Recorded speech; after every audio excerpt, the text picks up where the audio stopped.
Y hoy vamos a hablar de un tema realmente importante con Víctor Danús, el señor de las propiedades de ProUrbe.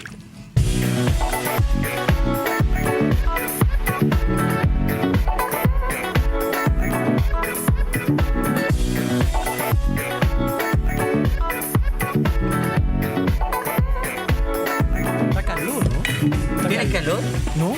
Ah, no entendí, tengo calor. Está calor arriba. Si tienes Carlitos del Chavo. Sí. Sí, está arriba. Está arriba. Salúdalo ahí a las 2. Hola, Carlos. Llegó Carlitos. Sí, llegó. Qué bien. Víctor Danús. Sorry, Información de llegó ProUrbe. Carlito. Ah, ya. Información de ProUrbe primero para que la A ver, gente en ProUrbe vaya y todo. nos pueden encontrar en nuestras dos direcciones, en nuestra casa matriz que está ubicada en Manquehue Sur, esquina de Alonso de Camargo, y en nuestra sucursal que en la comuna de Providencia, en Avenida Lyon al llegar a Bilbao. Perfecto. Hoy día el tema es muy importante. Súper Cuéntanos importante. por qué. A ver, primero un tema coyuntural porque en esta época se hacen muchos arriendos y por lo tanto hay que hacer contratos de arriendo. Y lo otro que es súper bueno, que ustedes sepan en la casa, que para hacer contratos de arriendo hay que tener una suerte de protocolo y cosas que no pueden quedar en el aire, que siempre tienen que quedar claramente definidas y escritas. A ver, pero aprendamos algunas cosas. Ustedes como ProUrbe obligan sí o sí a hacer contratos. Siempre tiene que haber un contrato. Pero Siempre. cuando esta gente que hablamos la otra vez, Sí. que vende directo su casa y viene una persona X y se la compra, entre ellos no hacen contratos. O sea, se la arrienda, perdón. Sí. Entre ellos no hacen contratos. Bueno, ese es un gran error. Eso. Eso es un gran Háblale error. a la gente que Claro, yo les voy a hace- explicar en la casa por qué es un gran error. Porque si ustedes no hacen un contrato y si hay algún problema que uno siempre cree que no van a haber problemas, cuando ocurren esos problemas no tenemos un documento oficial que regule la relación entre ambas partes. Y eso es súper importante. ¿Pero por qué? Porque este contrato que ustedes hacen es ante notario. O sea, lo que pasa es que los contratos lo pueden hacer dos personas. Nosotros, para oficializar más, es ante notario. Incluso... Porque, claro, si es simple. Puede ser un contrato simple, incluso, sobre todo cuando se trata de propiedades comerciales o industriales, los contratos se hacen bajo escritura pública y se inscriben en el conservador de bienes raíces para dar son mayor seguridad. contratos más- Cuando son contratos comerciales o oficinas de Normalmente valor son por 5 años. Casi siempre son por más de 5 años. ¿Por qué? Porque el empresario invierte y por lo tanto tiene que estar protegido de su inversión. Y también el que arrienda quiere, si yo voy a arrendar por un restaurante, quiero que el restaurante más de 5 años. Por supuesto. Si me vaya a echar al año que viene. Claro, al año 5. Porque me está yendo claro, bien. Claro, Claro. O me vas a subir el arriendo y que no está pactado. También se pacta eso, como sube todo. Vamos Todo a ver, se pues pacta. tenemos láminas. Veamos para algunas que láminas y después vamos a ir explicando un contrato etapa por etapa. Primero, lo más importante que considerar es que el precio que el arrendatario se obliga a pagar. Y lo más importante en esto es que son dos conceptos súper fundamentales que mis amigos abogados dicen. La cosa y el precio. ¿Qué significa la cosa? ¿Cuál es el detallar claramente el inmueble que se va a arrendar? Y eso tiene un precio asociado. Siempre debe incluirse el detalle del bien y del precio. A ver, ¿cuáles son los detalles del bien de la cosa? Del bien hay que individualizar el bien. Esta propiedad está ubicada en tal lugar, consta de tales cosas. Metraje. Metraje. Sobre todo el metraje, cuando es un arriendo no, sobre todo cuando es una propiedad que tú estás comprando. Ya. Pero lo más Y importante... y las cosas que se quedan ahí antes, por ejemplo, hay gente que arrienda con el refrigerador, hay gente que arrienda con la alfombra, que arrienda con... Eso tiene que quedar Bueno, detallado claramente también. identificado. Si es un departamento que es amoblado o semi-amoblado, debe quedar también detallado cuáles son los bienes muebles. ¿Qué significa bienes muebles? Que se trasladan inscrito en el contrato de arriendo. Perfecto. Ya, todo eso tiene que quedar estipulado punto por punto. Punto por punto. Mira, yo acá tengo un contrato para que... Por ejemplo, pero para entender esto bien, de la cosa. Por ejemplo, si tú me arrendaste a mí un departamento que tiene una parte del muro pintado, pero en la mitad tiene una raya gigante. Yo lo pongo en el contrato. No, eso queda cuando me lo tú... entregaste tú con esa raya, después Así yo te es. lo voy a devolver con esa raya, no Claro. me digáis que te la hice yo. Por supuesto, eso queda detalladamente cuando se hace el inventario de la propiedad. Ah, el ya. inventario de la propiedad, cuáles son los aspectos que de alguna otra manera no están dentro de los cánones normalmente establecidos. Es decir, está la alfombra manchada o está el piso levantado. Se deja estipulado. Eso se deja estipulado. Y lo que hacemos nosotros en ProUrbe, que ustedes sepan en la casa, hacemos un inventario y además sacamos fotografía. ¿Eso es como un anexo contrato? Como un anexo de contrato. Ya. Absolutamente. Pero veamos todas las láminas por el contrato, ¿o lo querés ver al tiro? ¿Cómo No lo sé, querés vamos hacer? viéndolo simultáneamente, porque esta es una pura lámina nomás, que vamos a ir viendo el Pero contrato. me habían dicho que eran 4 láminas, entonces pensé que eran... ¿Cómo? Pasamos a la siguiente. Pasamos a la siguiente. ¿Qué tengo que tener clarito? Así, pero clarito es el contrato de establecer quién es el responsable de pagar las cuentas. Obviamente, tanto de los servicios, agua, luz, teléfono, El que gastos arrienda. comunes. El que arrienda, pero muchas veces se arrienda, en el caso ahora de los estudiantes universitarios que vienen llegando, arrienda el papá. Ah, Ya, bueno. Entonces tiene que quedar claramente establecido el contrato quién se hace cargo de los pagos de servicio. Sí, o sea, el dueño de propiedad se va a entender con el papá. Con el papá, pero sí, por eso es súper importante considerarlo. No, o sea, el hecho que hay que pagar las cuentas. Las cuentas, por supuesto. Ya, y cuando hay, por ejemplo, los gastos comunes, que es la cuenta que más polémica puede sí. frecuentemente hacer, y subió el gasto común o algo, entonces, ¿quién le alega al administrador del edificio? Porque, oye, todos los meses yo pagaba entre 60 y 70, pero este mes me cobraron 100. Que aparece que indemnización, que cargo de pintura. ¿Quién tiene que hablar con el administrador? ¿El que está arrendando o el dueño de la propiedad? Claro, cuando son cosas que escapan la rutina, por ejemplo, gastos de mantención porque hubo que cambiar un ascensor. Claro. Hubo que pintar el edificio. Esos son gastos que se hacen para darle mayor vida al inmueble. El lugar donde tú estás viviendo. El lugar donde tú estás viviendo. Por lo tanto, ese inmueble adquiere plusvalía ¿para quién? Para el dueño de la propiedad. Por lo tanto, el dueño de la propiedad es que de alguna u otra manera tiene, en conversación con el arrendatario, cómo asumir ese gasto. Es decir, usted tiene contrato por un año, tú le dices, mira, tengo contrato por un año y esto va a quedar per se. Pero Víctor, tú vives en departamento también, Álvaro. Sí. ¿Todos es frecuente que vengan costos extra de los gastos comunes? Es muy por frecuente. Arreglo del ascensor, porque un foco cambiaron, porque pintaron alguna parte.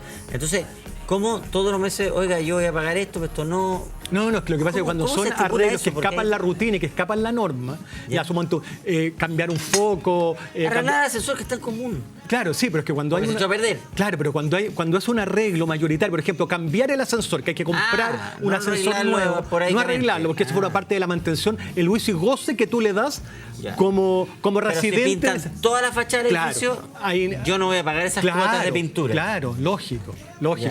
¿Y el fondo? El fondo de gastos de reserva. El fondo de gastos de reserva. Bueno, por eso que ahí, cuando tú vas en representación del dueño de la propiedad, tú ahí tienes que preguntar qué es lo que significa el fondo de gastos de reserva. Qué importante. Que eso es súper importante. Y muchas veces la gente. Claro, y muchas veces la gente que arrienda, porque ustedes sepan en la casa, que es residente, no va a las reuniones de copropietarios. Porque dice, ¿para qué? Si total, yo estoy de paso acá. Además no va. No va, claro. Entonces, por eso es súper importante ir, se los recomiendo. Oye, pero qué importante es que se asesoren con ProUrbe, porque miren este detallito, de repente a lo mejor pueden llegar a un acuerdo en el contrato, decir, oye, yo no voy a pagar los fondos de reserva porque está juntando plata para algo que no va a ser mío. Y finalmente los gastos comunes te pueden bajar bastante por si supuesto. tú eres vivo en eso. Digamos. Por eso es súper importante que ustedes siempre tengan en consideración que todo lo que se hace debe quedar plasmado en un documento que es el contrato. Y ese es un acuerdo que se llega entre las partes. Aquí como son dos partes, obviamente uno está transando. Obviamente esto que son cosas lógicas. Y es muy fácil, cosa de agarrar los últimos 3 gastos por supuesto, comunes, claro. Se hace un promedio. Poca gente hace eso, yo creo, Víctor. Claro, y sobre todo también cuando hay gastos comunes que ustedes siempre en la casa, son muy distintos los gastos comunes de invierno a verano. Pero sí, por piscinas. Por piscina, y en verano está la calefacción, que es un ítem súper caro. Entonces también hay que considerarlo y tomarlo en consideración. Vamos a la siguiente lámina, Víctor. A ver, ¿qué otra cosa? No firmar un contrato de arrendamiento con espacio en blanco. Y no confíe en promesas, no incluir el contrato. Eso es súper importante. Por ejemplo, detalles. No te preocupes. No te preocupes, cambia tú el piso y yo te lo pago. O pinta tú y... No está en el contrato. No está en el contrato, no quedó claramente plasmado y establecido en el contrato, por lo tanto, no hay un documento que avale lo que dijeron ambas partes. Ya, pero durante el proceso del arriendo puede pasar eso.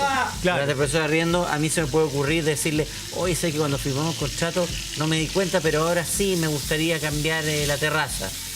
Perfecto. ¿Qué se hace? ¿Se va a hablar con ustedes para hacerle un anexo al contrato? Siempre, no lo vean entre ellos. Siempre y cuando nosotros llevemos la administración de esa propiedad. Si no llevamos la administración de la propiedad, si lo tienen que ver entre ellos y llegar a un acuerdo. Yo siempre recomiendo que todo quede plasmado por escrito. Ahora los mails también forman parte de resguardos para las partes. Los emails, los correos. ¿Ya? También considerarlo y que aquí queda y se adjunta al contrato.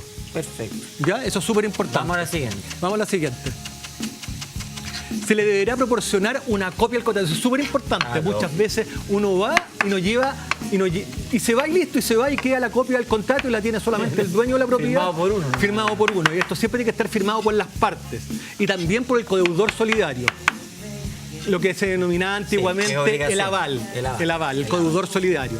Que está ahí, Que firma también. que tiene, aquí tenemos el contrato y lo vamos a ir viendo y vamos a ir viendo Ahora, algunos cuando puntos se firma este importantes. contrato, es porque ya se llegó a acuerdo con los precios y todo. Con el precio y ¿Cuán- la cosa. Con el precio y la cosa. Eso los abogados lo dicen. Eso precio y la cosa. Y la Ahora, cosa, cuando te piden tus datos los cosas. personales y los datos personales del deudor solidario, Los datos personales se piden en el la momento. renta, todo eso. Claro, antes de hacer la promesa o el contrato de arriendo, nosotros tenemos que tener claro cuáles son las condicionantes. Porque, por ejemplo, si una persona quiere arrendar un departamento muy conspicuo de 1.500.000 conspicuo. De 1 millón, por De 1 millón.